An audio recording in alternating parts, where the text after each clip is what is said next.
नमस्कार, आप देख रहे हैं प्रजातंत्र टीवी हिंदी न्यूज चैनल। प्रजातंत्र टीवी हिंदी न्यूज चैनल के सभी दर्शकों को बहुत बहुत स्वागत है। मैं हूं आपके साथ खुशी। आइए शुरुआत करते हैं आज की कुछ खास खबरों से। सीएम योगी ने कन्या पूजन कर की मातृ शक्ति की आराधना, पूजे पांव। मातृ शक्ति के प्रति अगाध श्रद्धा रखने वाले मुख्यमंत्री एवं गोरक्षा पीठाधीश्वर योगी आदित्यनाथ ने वासंतिक नवरात्र की नवमी तिथि पर बुधवार को गोरक्षपीठ की परंपरा के अनुसार कन्या पूजन किया। नवमी तिथि के अनुष्ठान की कड़ी में गोरखनाथ मंदिर के नव भोजनालय में आयोजित कन्या पूजन कार्यक्रम में योगी ने 9 दुर्गा स्वरूप कुंवारी कन्याओं के पांव पखारे, उनका विधि विधान से पूजन किया, चुनरी उड़ाई, आरती उतारी, श्रद्धा पूर्वक भोजन कराया और दक्षिणा देकर उनका आशीर्वाद लिया। मुख्यमंत्री ने परंपरा का निर्वहन करते हुए बटुक पूजन भी किया।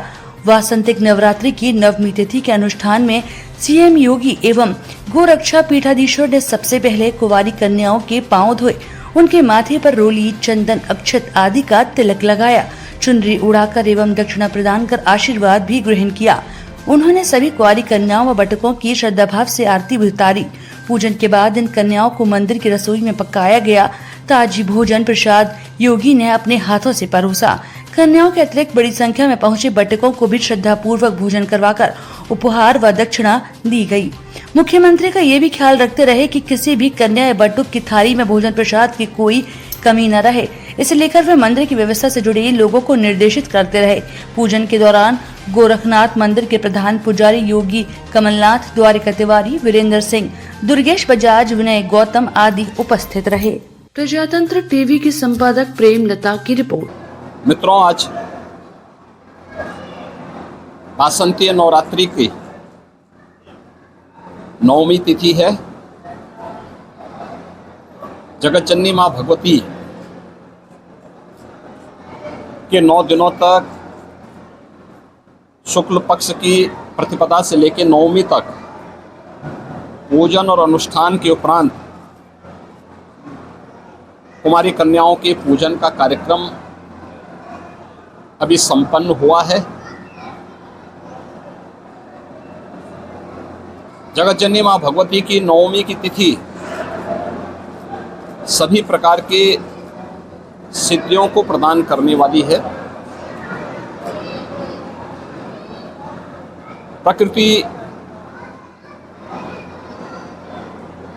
से परमात्मा तक पूजन की चराचर जगत की अद्भुत जो परंपरा है, वर्ष में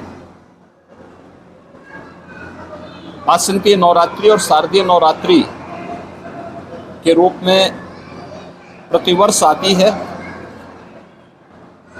इन 9 तिथियों में जगतजननी मां भगवती के अलग अलग रूपों की पूजा होती है, अनुष्ठान होते हैं। मैं इस अवसर पर सबसे पहले प्रदेशवासियों को वासंतीय नवरात्रि की मंगल में शुभकामनाएं देता हूं। वासंतीय नवरात्रि की नवमी तिथि मर्यादा पुरुषोत्तम प्रभु श्री राम के पावन जन्मदिन की भी तिथि है, यानी राम नवमी के रूप में ही यह तिथि विख्यात हो गई। हजारों वर्ष पहले अयोध्या के राजा महाराजा दशरथ के पुत्र के रूप में साक्षात सृष्टि के पालक विष्णु ने अवतार लेकर के धर्म, सत्य और न्याय की स्थापना इस जगत में किया था। स्वाभाविक रूप से इस बार की नवमी अत्यंत महत्वपूर्ण तिथि है। अयोध्या धाम में हर्षोल्लास है, उमंग है। लगभग 500 वर्षों के उपरांत मर्यादा पुरुषोत्तम प्रभु श्री राम की पावन जन्मभूमि पर उनके पावन जन्मोत्सव का कार्यक्रम उत्साह और उमंग के साथ आयोजित हो पा रहा है।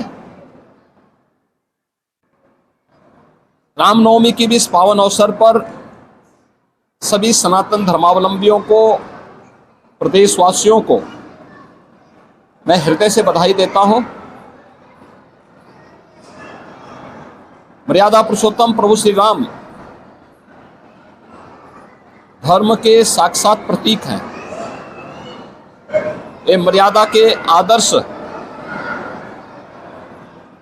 परमात्मा स्वरूप परम पुरुष हैं।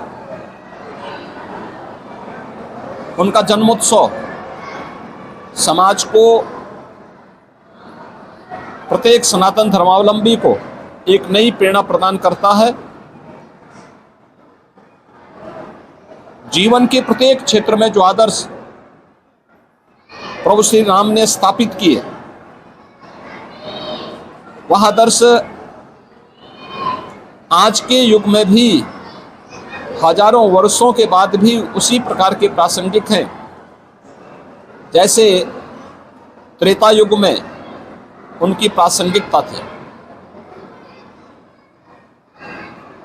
जगतजननी मां भगवती की कृपा हम सब पर बनी रहे।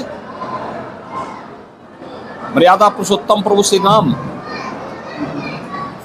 के उन उच्च आदर्शों से प्रेरणा प्राप्त करके हम सब समाज की सेवा में अपने आप को संलग्न कर सकें और हर व्यक्ति के लिए, हर वर्ग और वर्ण से जुड़े हुए व्यक्ति के लिए मर्यादा पुरुषोत्तम प्रभु श्री राम ने जो आदर्श प्रस्तुत किए, उसका अनुसरण करते हुए हम देश और समाज के लिए अपने कर्तव्यों का ईमानदारी पूर्वक निर्वहन कर सकें। यह इन आराध्य देवों के प्रति हम सब की श्रद्धा का प्रतीक होगा। मैं इस अवसर पर एक बार फिर से पूरे प्रदेशवासियों को रामनवमी की हृदय से बधाई देता हूँ। प्रभु श्री राम उनके व्यक्तिगत, पारिवारिक और सामाजिक जीवन में उत्साह और उमंग का संचार करें, इस कामना के साथ मेरी मंगलमय शुभकामनाएं पूरे प्रदेशवासियों के प्रति।